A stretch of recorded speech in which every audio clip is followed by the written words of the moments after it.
My name's Amy from Vanlux, and today I'm going to be taking you through this vehicle. If you do have any questions following on from the video, please don't hesitate to give us a call on the number shown above, and our salesman will be more than happy to go through those with you.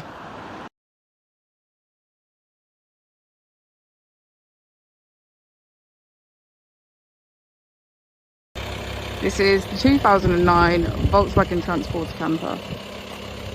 This vehicle has done just under 89,000 miles.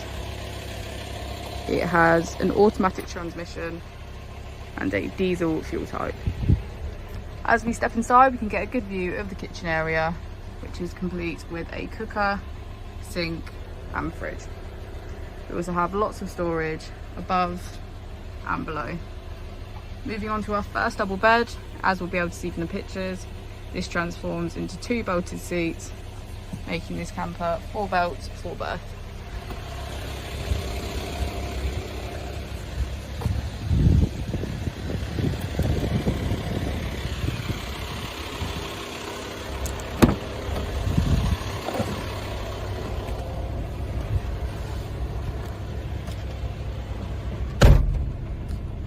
On the screen we can access radio, BT audio, Bluetooth connection, rear camera and settings.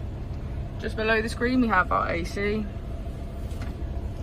And if we pan the camera around, we can get a good view of the pop top. Thank you for watching the video. Our opening hours are Monday to Friday 9 till 6, Saturday 9 till 5 and Sunday 10 till 4. I'll also be displaying our contact details on the screen for you now.